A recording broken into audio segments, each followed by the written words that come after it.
Welcome back to another episode of the Next Level Minds podcast. My name is Chris Chapman, and I am your host. If this is your first time tuning in, and this is a podcast dedicated to those who want to reach a next level in their business, personal, or career life. And the way in which we do that is by speaking with entrepreneurs, content creators, movers and shakers in their industry, and we really walk through their story of how they got from point A to point B and overcame various setbacks, adversities, and failures along the way. Because if you're going on that journey towards success, you're going to have adversities, setbacks, and failures. So we speak with individuals and really learn from them how they overcame those various situations. Before we get into today's guest, I want to mention two things real quick. Number one, we have released a Next Level Minds newsletter. The link will be in the show notes. So if you want to get more information on personal development topics, on things like faith, family, fitness, finances, and our American freedoms in this amazing country, then sign up for the Next Level Minds newsletter. It'll be below in the show notes of the episode. And if you enjoy this episode, you enjoy the podcast, let's keep growing it together. The way in which you can do that is by sharing this episode with a family member, friend, or colleague who you think will get some value out of it, because we have a mission here to impact over 1 million people. And that comes from individuals like y'all who listen to the show, sharing the show with others who you think can get value out of it. Now, on to today's guest and episode. I am sitting down with Mark Collins, and he is the founder of Freedom for Life and Life Mastery courses.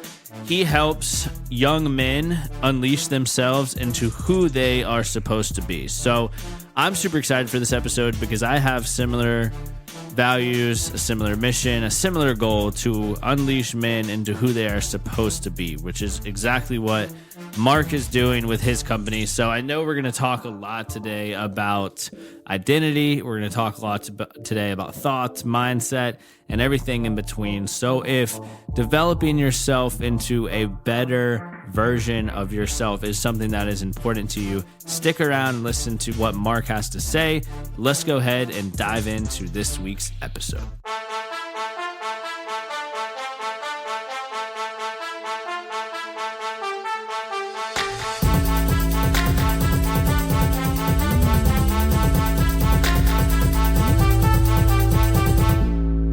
Mark, thanks so much for hopping on the Next Level Minds podcast. Thanks for having me, Chris. I'm looking forward to the conversation. Yeah, man, it was cool to catch up with you, get to know you a little bit on the phone like last week. I like that we talked last week, had the podcast this week. Sometimes I'll do like those prep calls, like I call it. And then like 2 months later, I'll have the podcast and I'll be like, wait, what the heck did I talk to this guy about? So I'm glad we're here, honestly. Yeah, I appreciate the quick turnaround as well. Yep, absolutely. So has your week been all right for you so far? Doing well, getting the things done I need to get done. You know, life is always busy. I've always got a longer list than time to do it, but that's okay. It makes it go by fast. Yeah. Are you a big like kind of time management list guy where you're like checking them off, or like how do you kind of keep track of all that? Because I know you got a lot going on, of course. Yeah, for me, it's a calendar because I'm super busy with what I'm doing with Life Mastery as well as family, vocation, and all the other stuff. You know, I need to have it all on a calendar so I don't miss anything, so I don't miss out on great conversations like people with you. But yeah, so it's straight calendar and visit it, you know, first of the day, end of the day to make sure I'm ready for the next day. So yeah, the best I could do. You know, I'm no genius at it, but it keeps me going and keeps me on time. Yep. Yeah, absolutely. I don't know what I would do without like the notification reminders like 30 minutes before a meeting. I feel like I would just miss so much stuff. Yeah, for sure. That is a blessing. Man, well, let me ask you this, because I think this will unpack a lot of stuff about, you know, your background and things of that nature. But I know you talk a lot about just in your content and your course, your book, and how you're helping people about just overcoming imposter syndrome. Yeah. So I would love to hear kind of from your perspective, maybe how you've experienced that, how you've overcame it, things like that. Yeah, that's a great question, Chris. Thanks for asking. You know, for me, imposter syndrome is something that I had growing up. You know, I have the course Life Mastery and the book Life Mastery, Living Life by Design. And what I tell people in those and how I help to coach and mentor people is letting them understand that what I foresee and the things that I notice in life is that you're either living from your identity, who you're created to be, or you're living from what your life told you you are. And so if you want to talk about imposter syndrome in my life, well, that was my life as a young man being told that, I wasn't good enough, whether it was struggling in school and, almost being passed over for a grade and having that kind of give me an imprint that said, you're not as smart as everybody else.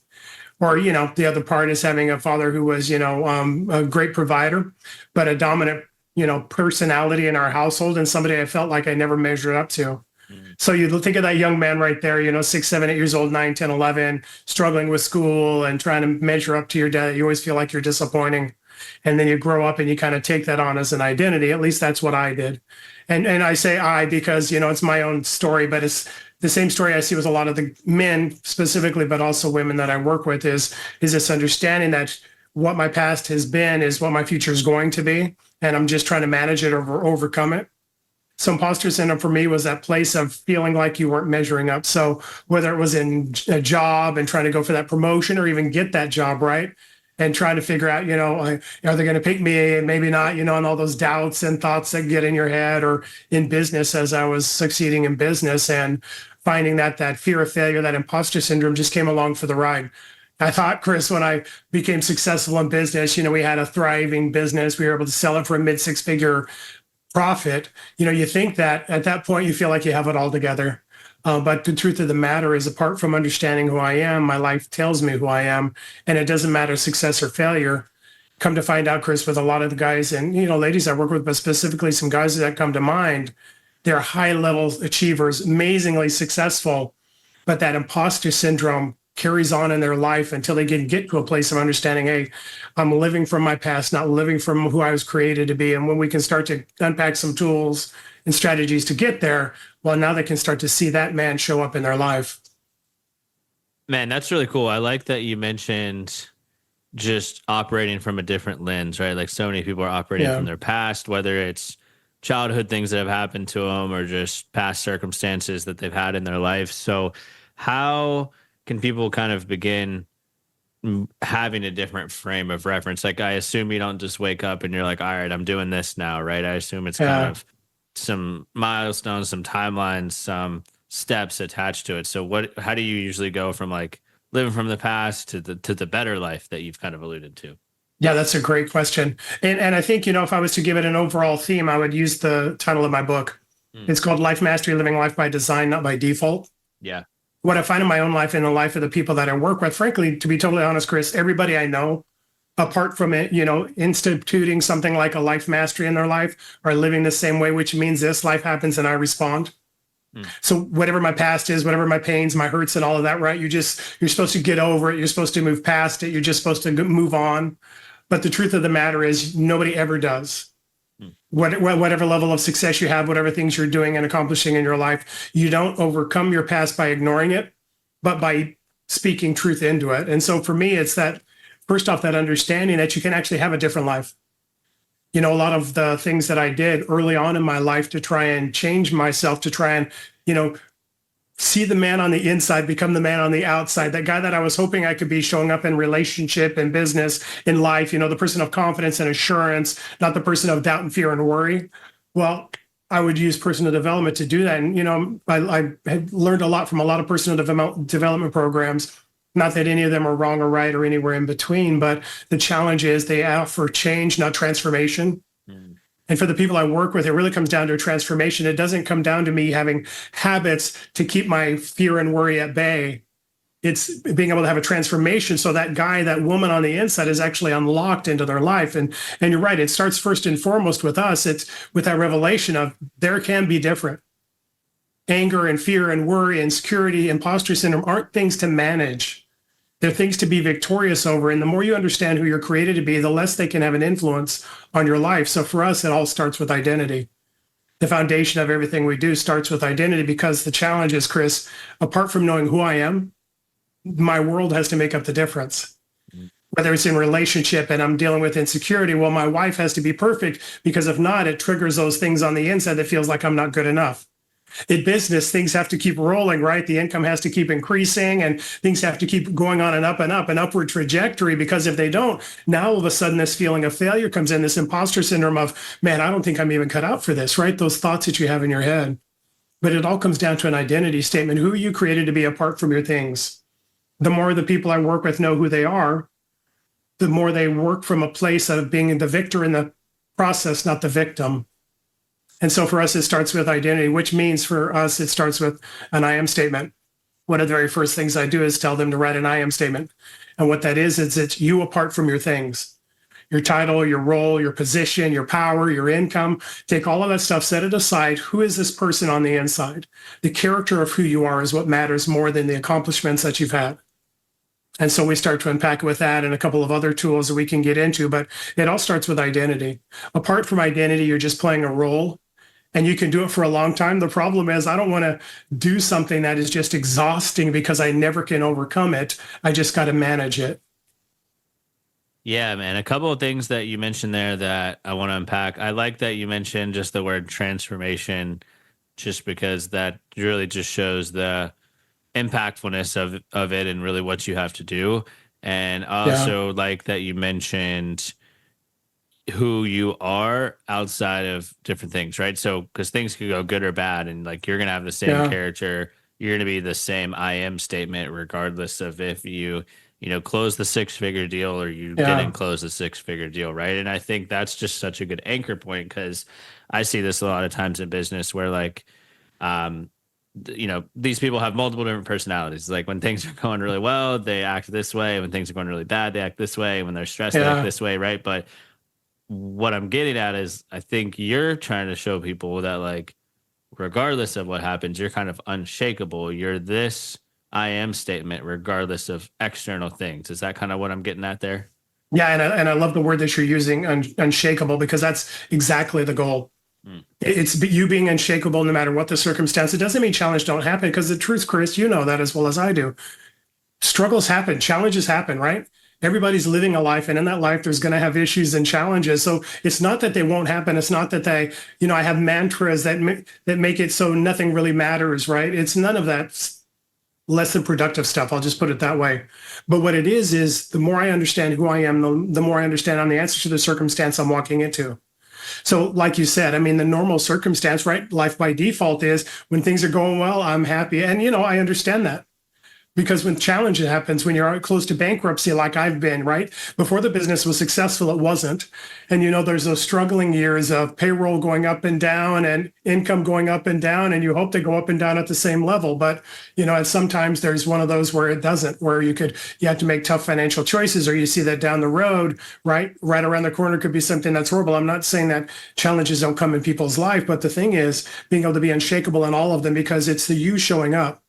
What the people I work with don't always realize is that you're the answer to what you're walking into. We're trying to be quick to find an answer. We don't realize that we're the answer. Many times the people I work with at any level of success think that they're the question.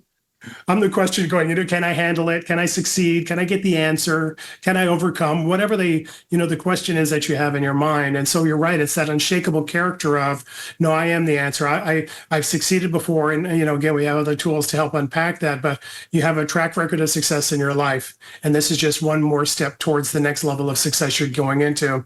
When you're unshakable, your circumstance won't change. Yeah, and is the answer inside of you because of the confidence and all that stuff that you've been able to build, and you're kind of extracting that when certain things do come up? Can you elaborate on that a little bit? Yeah, absolutely. So let me just complete the circle, the 3 items that we use, the 3 strategies we have. So the first one is an I am statement. Who are you created to be? And that's usually the toughest one.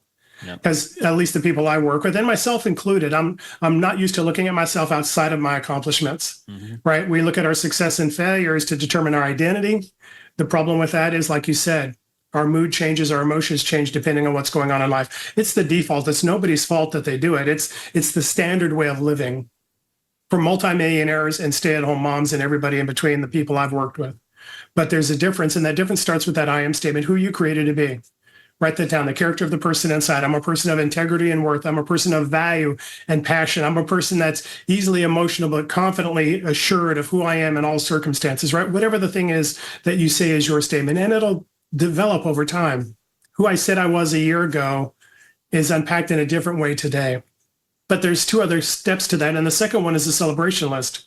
And this one may throw you off a little bit, Chris. It's not a celebration of what I've done. It's a celebration of who I am. At the end of the day, I can't speak for women, although I work with them, but I know as a man, it's so much easier for me to see the things I've done wrong than the ones I've done right.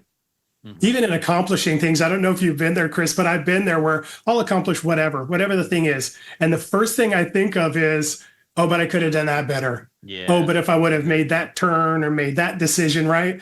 It's this thing where we're trying to find fault in ourselves, thinking that that's making us better. The truth of the matter is, if I can celebrate who I'm created to be, now all of a sudden that person of confidence and assurance is walking in the room. It doesn't mean I'm perfect. What it does mean is I'm worth celebrating. If I can't celebrate me, then why should I expect it from anybody else? And if I can't celebrate me, how can I receive it from anybody else? Yeah. So, those guys or women that you work with are the people that you know who can't receive a pat on the back. They can't take a compliment. They can't take an attaboy or an attagirl in their life. The problem is you can't celebrate you, so nobody else can either. So second one is a celebration list. What do you celebrate about you? I love the fact that I love chocolate. I love the fact that I laugh at dorky things. I love the fact that I'm an animal lover, that I can't watch those mushy, emotional movies without getting, teary-eyed in my life. I love the fact that I love those movies where people overcome and they succeed, right? There's those attributes about yourself that you love. I love my character. I love my worth. I love my value. I love my humor. I love my intellect. And then the third step is your accomplishment list. And this is the things that you've done. But what I tell people is write down your top 20. I've written 100. And when I got to 100 to 110, 112, it started to be things like I graduated from junior high. I've owned 10 vehicles in my life. I pay my bills on time every month, right? Those what we call simple, ordinary things. But what the purpose of the exercise is, even people at a multi-million-dollar level, a lot of times we won't celebrate ourselves and celebrate what we've done until we've, this is a year of Olympics, until we've gotten that Olympic gold medal.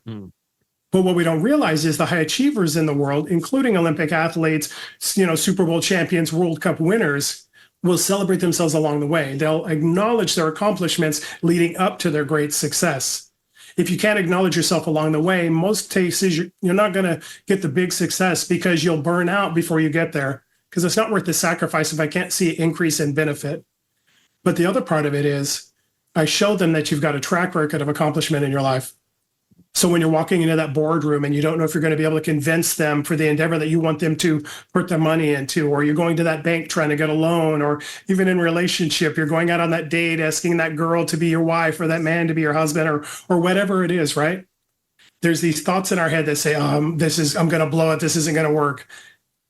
But the truth of the matter is you walk throughout your day with a record of accomplishment in your life. You don't recognize it because you think it's ordinary, but it's not ordinary because everybody doesn't do it. But at the end of the day, if I can first off understand who I am statement, celebrate myself.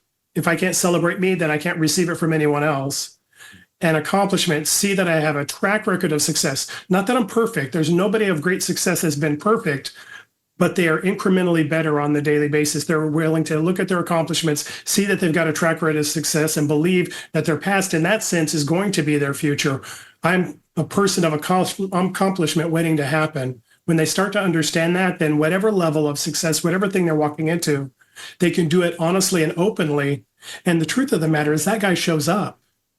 Instead of the person of fear and worry and hesitant and putting up walls and hesitating on decisions, this person of confidence walks in because you know exactly who you are. And you know that because of who you are, you've got the answers for what you need. Yeah, I love that three-pronged approach there. And you definitely threw me for a loop when you were talking about like celebrating you. I thought you were about to say celebrating wins, but that's more of that third one, right? But I like that because like everyone is different, right? You like different shows and TV and food probably than I do, right? And I think that goes back to the kind of that inner identity when you can celebrate like who you are as an individual. And I like the accomplishment approach. And do you suggest people keep that like in a notes folder on their phone or visualize it, or like what's the next step there, you know? Great question, Chris. So that is our foundation. So that's where we start with. I've started in the course in my book, Life Mastery, Living Life by Design. That's the foundation for everything we do, because from there now, I can walk into the things I need to do to transform myself, not change. Like I said before, a lot of the personal development programs, again, they brought value to my life. So I'm not saying they didn't. The problem was there was a change that took place. And the change was I'm supposed to shoot for this person, this perfect picture of who you are. Yeah. Or in most cases, really, it's the person, the man or woman who's written the book, who's got the course, they're amazing. And if I do what they do, then I can be amazing like they are. Well, it never worked for me because at the end of the day, I knew I wasn't them. So you could call it self-sabotage or, intellectual honesty. It was the truth that I'm not you and I'll never be you. But I don't have to. And this is the thing I try and get into people I work with to realize. You don't have to be like somebody else. Nobody's asking you to be an imitation. Because at the end of the day, you and I know people who are amazingly successful at one thing, and then the rest of their life is a disaster because they're looking for that accomplishment to make up for an identity they didn't have. So while we have that strategy, what I really call the weapons of identity, right? Your I am statement, your celebration, and your accomplishment. The next one is our 3-step transformational strategy, which is mastering your thoughts, words, and actions. Nothing happens in life, no accomplishment happens, no change or transformation happens apart from your mastering your thoughts, words, and actions. And for us, it starts with thoughts. And, I can't really unpack all of them on our quick program, but I'll start with the first one, mastering your thoughts. Who you think you are, you'll become. Yep.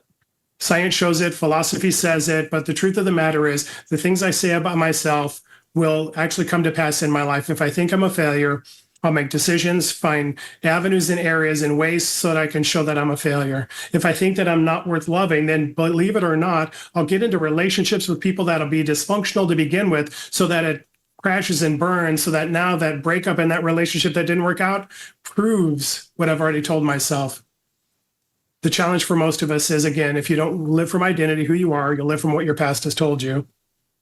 And it's not bad to have a past and have hurts and wounds and issues. We're not saying don't acknowledge them, don't be healed of them. But what we are inviting people to do is to not let them tell you who you are anymore. Yeah.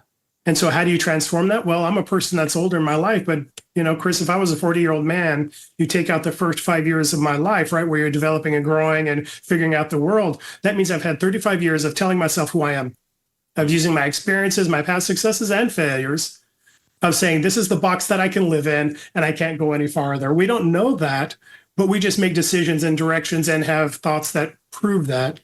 So what we do with mastering your thoughts is, well, first off, what do you tell yourself? If it doesn't align with who you believe you are, I am statement, celebration list, accomplishment list, then it's lying to you. And again, life by default is, I just had that thought again. Why am I thinking like that, right? It's the normal process of not understanding. You can actually master your thoughts. You can actually discard the ones you don't want to have and invest in the ones you do. And so we've already given you weapons to overcome negative thoughts by giving you positive input. And now it's consistently going after it, right? I tell them every morning and every night, remind yourself of who you are. At the end of the night, celebrate who you've been and remind yourself of who you are again. The more you repetitively remind yourself of who you are, the more you start to see that man or that woman start to show up. You'll notice your decisions are different. You'll notice your outlook is different. You notice your emotions, rather than worry about anxiousness and fear and all these things, when something stressful is happening.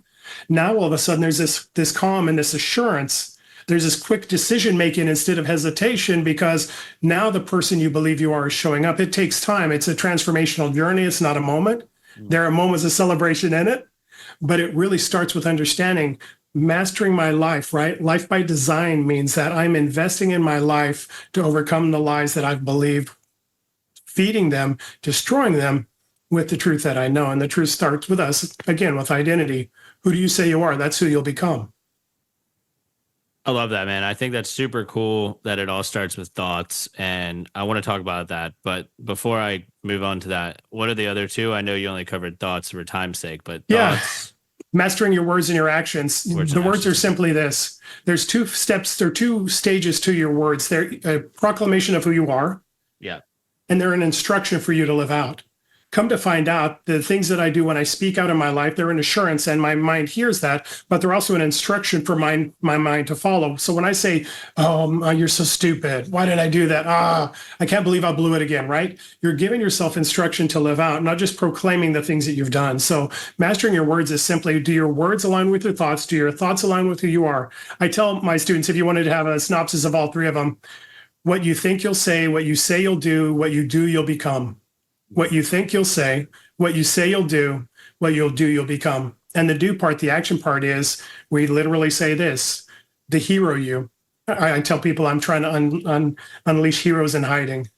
The hero you, what does that person look like walking into whatever?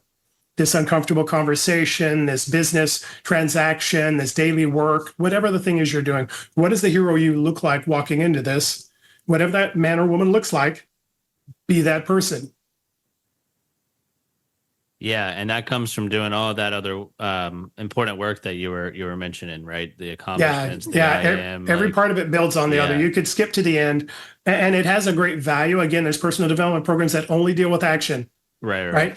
Bring up your posture and walk with assurance and dynamics and all of this, and that's great. The problem is without the additional work of the stuff up front, you'll be doing that the rest of your life, and that doesn't look like the freedom that I want my people to walk into.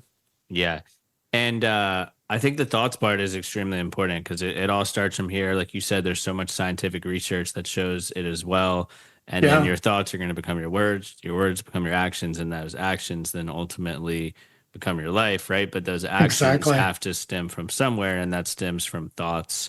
And do you think that's true when it comes to like external goals of like just kind of talking about what you're going to be doing? And like, are you a big advocate of just like telling other people things and, visualization type statements, like just to kind of get it out there? Or like, what's your context when it comes to like let's just say it's a financial goal. Like, let's just say, you want to hit like, $1 million net worth or $1 million revenue for your business. Let's just call it that and make it easy. And is that something that like, okay, you're thinking about, you're visualizing, you're taking the actions, but then are you also telling like close friends and close business partners, this is what I want to do, this is what I want to do? Like, where does that kind of come into play, if that makes sense? Yeah. And that kind of built-in accountability of telling people around you, right? Burning your bridges so that there's no way for you to do that. And, I'm sure there's value in it. I just have never done it myself, just to be totally honest. I have a bit of a contrary approach. I've actually talked to a friend about it this last week, that I don't, let me say this carefully. I'm sure it has value for some people, but I don't use accountability. Okay. For me, at the end of the day, if I can't be accountable to myself, then I'm really allowing somebody else to manage my life for me. And there's a disempowering nature to that, I believe. Again, for my own life, there's certain people it works for. But for me, if I need you to help me be me, then now all of a sudden I've given my ownership to my life over to somebody else's decisions, their directions, and their questions. And I'm not willing to do that. Because what I tell the people I work with, the more I understand who I am, the less I need you to make up the difference. The more I'm simply walking in, because I tell them this, Chris, to be totally honest, life mastery is the easiest thing to live in. When I know who I am, it's simply our goal. Our ultimate goal is you unleashing who you are in every area of your life. It's the easiest thing to do. I don't have to work up for it. I don't have to change for it. I don't have to remember who I am for it. It's literally who I'm created to be lived out. Living apart from life mastery is exhausting. That's when I have to use habits to make up the difference. I have to have mantras to continually remind myself. I have to use physical exercises to show that I'm a person of confidence, when I can just simply walk in as who I am and make a bigger difference than any of those exercises would. But as far as goals and values, here's the truth of the matter. I mean, to get to the end of the book, if you will, right? The last few pages, we have what we call 5 areas of life mastery. And it's living spiritually, relationally, vocationally, physically, and financially. I have goals in each of these 5 areas. And what we work with moving towards the end of the life mastery course that I have and into the next phase of life mastery is, now that I understand who I am, the transformational strategies of seeing that man or woman show up. We walk through the 4 pillars of life mastery that we can unpack now or another time. But at the end of it, it's applied to my life in those 5 areas of life mastery. And so what I tell them is, what is the ultimate life that you're created to live? For some, it may be a millionaire, multimillionaire, billionaire. That's great. For some, it may be a philanthropist. For some, it may be a school teacher that's investing in youth and changing the next generation. It doesn't really matter what it is. I don't necessarily, we never deal with arbitrary goals, because arbitrary goals are like an arbitrary identity. It's me measuring up to somebody else's ideal that I never will. So even if you get the $1 million, and you are still trying to use it to prove who you are, you've not walked through the life mastery journey. It's a journey of transformation, a change. Yep. And so in that place, it's saying, hey, what is the highest level of life that I can live? Say financially, you talked about $1 million. What's the most I believe that I can really accomplish in my life? And come to find out, when you start to hit some of those goals and reach some of those levels, well, now all of a sudden it expands. And that's the beautiful thing about it. The vision I have for myself today is different than 5 years ago, because the man 5 years ago has accomplished the things I'm living today. And so from now, it's going into the next thing. So yeah, for sure. What's the highest level you have? Not just arbitrarily, I want to have a Rolls Royce. I love Bentleys. They're beautiful cars. I don't have one on my list at this moment. Although if I ever had one, it would be, a glorious, beautiful piece of art, right? Yeah. I love the car. Yeah. But at the end of the day, I'm not shooting for a Bentley. I'm shooting for maximum impact financially and vocationally, which for me is in business ownership. And as I continue to build that, well, then those dreams will start to come out. So yes, have goals. Yes, say what's the highest level, because you can't hit a target you don't see. Yeah. But don't hit an arbitrary target because, well, Elon Musk is a billionaire, so I want to be a billionaire. Sure. Right. So yeah, for sure. The goals matter because it gives me something to strive for that's greater than my current level of accomplishment, which brings change and growth and the things that you really want to do, even in the life mastery journey. Yeah, I like that you mentioned that a lot. And I wanted to just hear your approach on that, because some people are about the accountability, some aren't. But I kind of agree with you. Like, if you can't hold yourself accountable to the things that you say you're going to do, then I feel like that's your own kind of internal problem there. And what I would really want to say is, because what we don't do is try and get people to accomplish things, but unleash who you are. Yep. And so again, the more I know who I am, the more that guy gets permission to show up. And so I don't need other people to call him out, because I'm living from that place. So, but it works for some people. I'm not trying to say it doesn't. I'm not putting down anybody's method to success. For sure. And when you're thinking about striving to be who you were created to be, right, and all the great things that you've mentioned, what does that mean for you? And then what were you like 10, 15 years ago before you kind of started to figure all this out? But I'm kind of curious to know like your answer now, because you're kind of helping people figure this out for themselves too, Yeah, absolutely. So Mark 15 years ago was really right on the cusp of creating Life Mastery.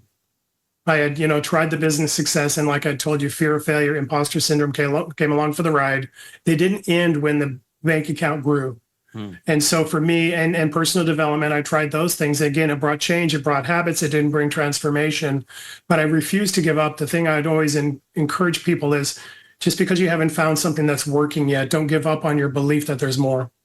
And so for me, it was figuring out there was more and finding that path towards, life mastery and figuring it out. To be honest, I'm a person of faith. So I've had a lot of those answers and instruction in the Bible, and finding instructions for how to master my thoughts, right? How to speak out words that are bringing affirmation and power within my life, not degrading me, and the actions that I take and those things as well. So it was combining not just the personal development understanding, but the biblical instruction that gave me a final understanding of, okay, I have a created value. If I can see that person lived out, then I can have the life that I'm created for, which is the overarching theme of all of Life Mastery. Help you understand who you're created to be so you can have the life you're created for. 15 years ago was really starting to figure out, okay, I've got the pieces and parts. How do I put them together for my own life? And then 12 years ago or so, when you start to find something, Chris, that you find is amazing, great experience you've walked through, you want to share it with everybody you cared about. And so that's when I put it into what I consider to be kind of a blueprint to go from hurt to healed, from bound to free. And in that place, started sharing it with other people and started seeing that it was, as much as I could tell, a universal theme of people, even, whether they were highly successful or not successful yet, of believing there's more than the life they're living, but just not knowing what's the steps to get there. I get the philosophies, I get the bumper stickers, I get all those cool phrases that you put on a t-shirt, but what's the ABCs of going from where I'm at to actually making it happen? And so that was that guy. And so for me, it was really developing in myself, sold our business, did some things to really move forward and vocationally to start to move towards it, and then start to live it out, start to share it with people. COVID came along. So it went from an in-person and regional conversation and groups and teachings and all of that to go strictly online because during COVID, I had no ability to get in front of anybody for 6 or 8 months. Not in groups that mattered and not for these kind of things. Obviously, you went through that as well. We all did. But in that place, that's where it went on the web. And that's where I started doing YouTube, saying, okay, well, if I want to invest in my community, if this is a message that matters, and it matters universally throughout the world, then how do I get it out so anybody anywhere in any nation can receive it, can use it, and can be transformed by it? And that's brought me to today. And today is getting the message out in podcasts like yours. It's looking more internationally rather than nationally, and trying to get the message wherever there are people in the world who need it, which to me, I believe everybody needs it. Yeah. Apart from, again, a program like this, not that this is the only program in the world, but it's one I know works for transformation. Apart from that, I haven't seen anybody live out that full-fledged, what I call life mastery life. So I want to make sure I get it in as many hands, get as much resource in front of as many people as possible.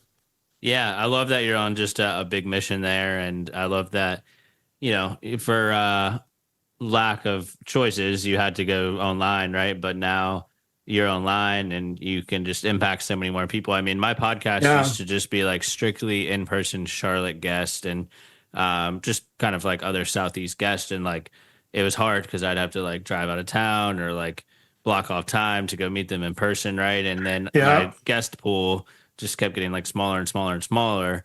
And then the podcast recording studio closed for like, it was a little bit shorter. It was like 2 months here. Right. But I was like, well, I gotta like figure it out. And so I just like started doing virtual recordings. And now I'm like, wait, like people love watching the video virtually and like love that I had this guest. I mean, I've had someone from like New Zealand. I've had someone from a couple European folks. Right. And it's like, I would have never, like my show's not big enough where I can just fly like, John Gordon to my $2 million studio, so it just opened up so many opportunities. And let me ask you this, because I'm a person of faith as well. I talk a lot about, you had some pillars, right? I talk about like faith, family, fitness, finances, and the American freedoms that we have in this great country as kind of that final F there. But on the faith component, what is your kind of advice when timing doesn't really go your way, whether it's something you're trying to do? Like, for example, I had this goal that I was trying to hit like last month and it just didn't work out. I basically did everything that was in my control, and then the answer just didn't go as I wanted. Now I'm kind of like, oh man, like, well, it's not part of God's timing, and that's easy to say, but sometimes it's hard to believe. And I do some light coaching as well, like outside of the podcast and my full-time job. And like, that's the one thing I hear from people is like, how can I just trust in timing when things aren't working out? So what is your response there that maybe like ties back into who you are, who you're meant to be, all that stuff? That's a great question, Chris. So here's the challenge that I've had in my life. And it is that when timing doesn't work out in the past, I've not doubted God, I've doubted myself. I guess I didn't hear him right. And I've had huge things. I mean, huge things that didn't work out that led us to be on the verge of bankruptcy. Right. I'm that guy that leaps out. If I believe in something, I believe in 100%, and I'm going to give 100% of me to it. Probably like yourself, I can imagine. And so there are consequences that can hurt, that can sting, that can make you wonder, hey, wow, was I just crazy here? Did I just think it was something cool? But here's the interesting thing. There are a couple of things I would tell you, and for whoever is in this journey and thinking about this or talking about this, here's the truth of the matter. I tell people this, and as a man of faith, I'll just tell it to you straight. I tell people this all the time. I say I pray to God less and I talk to God more. And what I mean is that a lot of times what we don't understand is God trusts us more than we trust ourselves. And so in those times when things don't work out and all of a sudden we're like, man, did I not hear him right? You're questioning the relationship, you're questioning your motives, you're questioning your effort, whatever the thing is. I've been there. I'm not trying to project that on you, but I've been there in my own life. But what I find is the more I understand who I'm created to be, obviously the more I understand who my God is, but the more I trust me again.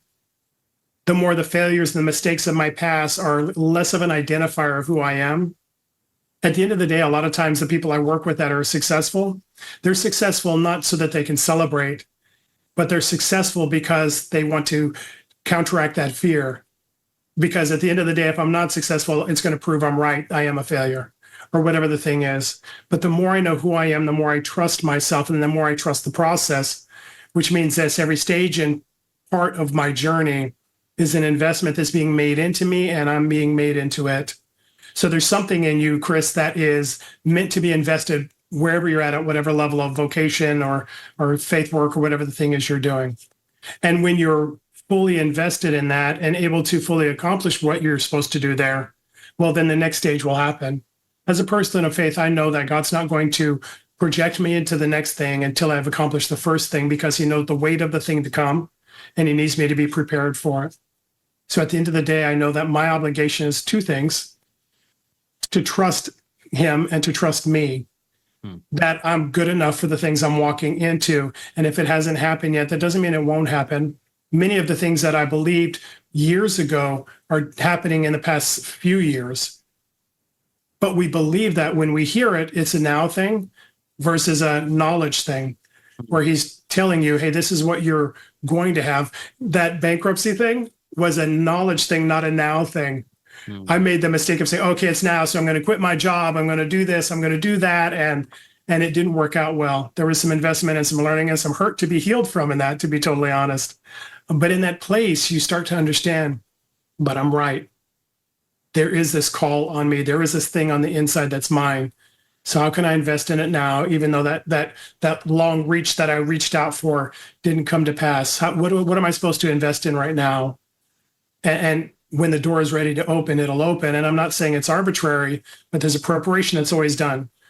Preparation's done in stages for the next weight to carry, the next anointing, the next calling, whatever you want to call it. And so when you're ready and fully invested there, when you've accomplished all that you're meant to there, well, then the next assignment will come. You haven't missed it. Whoever we're talking to right now, you haven't missed it. You're not wrong. You don't have to settle for. You just have to understand that you can trust you. If you hear it and it's correct, then that's great. If you don't hear it, then your intent and your heart were pure in this, and it'll be reconciled and brought back to where it needs to be. In either case, I would rather have somebody like myself jump out too early with a passion to do the thing that they wanted to do or believe they were supposed to, versus somebody who held back too long because they were afraid to believe in themselves. Yeah, I love what you mentioned on maybe you're not ready for the weight of that particular thing yet, whether it's like a business or a new career shift. Maybe God's not finished developing you in that certain phase, right? Like I'm thinking about some things that have happened in my life that I wanted, 3 years ago that like now I'm just starting to acquire. And I'm like, if I were thrown in these situations 3 years ago, I would have not had the skills, the confidence, the discipline, all of these things to handle that particular task load or you name it, right? So I love that approach because I think about that too. And I like just thinking about the concept of you're kind of exactly where you need to be. And if you know who you are, then that just kind of adds back to that whole itemization that you mentioned at the beginning, where it all goes back to that pillar of like knowing who you are and what you were created to be, and that trusting that the timing's going to work out. So I just wanted to hear your perspective on that, because I think timing is something that holds a lot of people back, especially a lot of young people, because they just want it now. And I'll put myself in that boat at most times as well, but it's just understanding that there's kind of a bigger plan, bigger picture out there. So, and by the way, the second part of that, the other side of the coin, is there's an investment for you to make right there. Here's the interesting thing. I tell people this. I say, you're the answer to the circumstance you're walking into.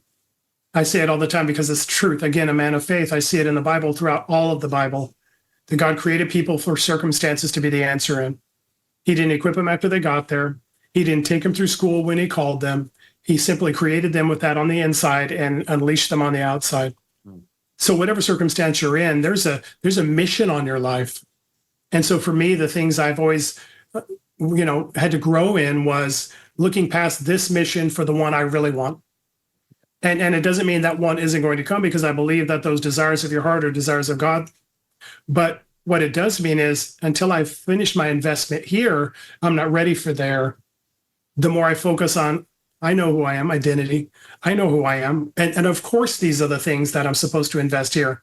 Your character, your worth, your value, the things that you have, the things that are strengths and gifts and talents for you. And when those are invested at their point of, need and intent, now all of a sudden, the next thing will open up. Yeah. Yeah, I like that a lot. You have a really unique way of just explaining things in a nice format that I think is super easy to understand. So I'm sure the listeners that are diving into today's episode will get a lot out of it. I think sometimes you talk to people and then they go on this like 20-minute point, but you're like, boom, boom, boom, boom, boom. Take away this, right? I love it. I appreciate that, Chris. Thanks. Yeah, absolutely. Well, I know we're kind of coming up about 35, 40 minutes. I guess I kind of just want you to leave the listeners with, if you were at a crosswalk and let's not use California because so much traffic there, you might get hit if you're crossing a crosswalk. But let's use good old South Carolina where the roads aren't as busy.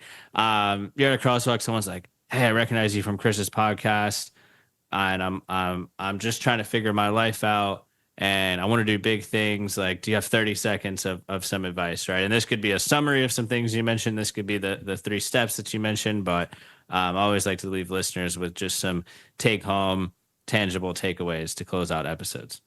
Yeah, absolutely. Thanks for asking that. So if I had 30 seconds with you, there's a couple of things I would do. If you were on, listening to this podcast, then you've already heard about identity, mastering your thoughts, words, and actions.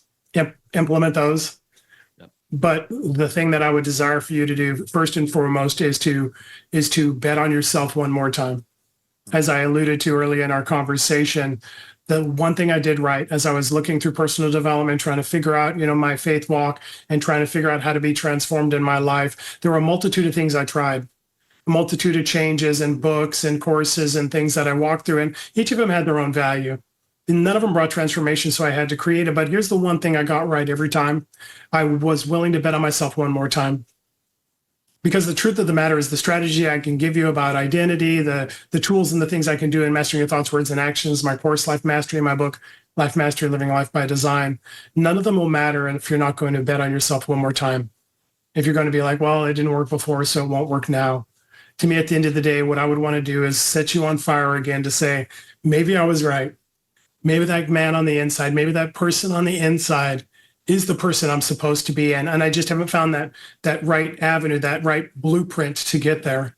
If you can hang on to that, if you can bet on yourself one more time, if you can refuse to give up until you see it happen, then all of the tools that we can give you will have a masterful difference in your life. You'll have the transformation you're hoping for. You'll see that person on the outside that you're believing for on the inside.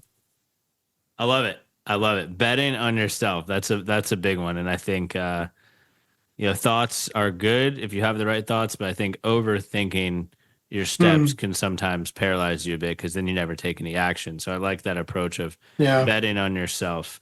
Where can people connect with you? I know you have a lot out of there, course, books, you're making a lot of impact. I'm sure you're involved in social media as well. So I would love for you just to plug some of those things, and I'll put them in the show notes, but I want people to connect with you. Yeah, absolutely. So I try and be a one-stop shop. So I do have a website.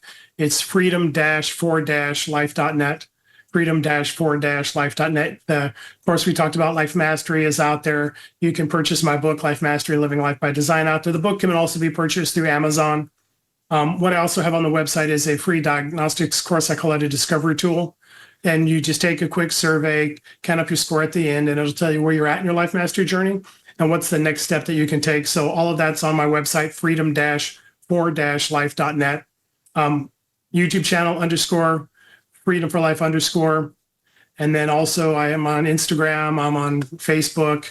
So you can reach me at any of those at some version of Freedom for Life as well. Cool. And you said the Instagram and Facebook are Freedom for Life? Yep. Freed for Life on Instagram. Freed for Life. Okay. Sounds good, Mark. Well, hey, this was a great episode. I'm glad we got to dive into a lot of the exciting stuff. I'm sure people took a lot of notes because we went over some, not super deep in the weed stuff, but very important stuff that people need to think about. So appreciate you taking the time to be on the show. Absolutely. Thanks for the conversation, Chris. It was awesome. Well, that's it, everyone. Thanks again for taking the time to tune into this week's episode and listening to what Mark and myself had to say. Otherwise, be sure to connect with Mark. His links will be below in the show notes. Be sure to subscribe to the Next Level Minds newsletter. The link will be below in the show notes as well. And share this episode with a family member, friend, or colleague who you think will get some value out of it. Let's have a great week ahead.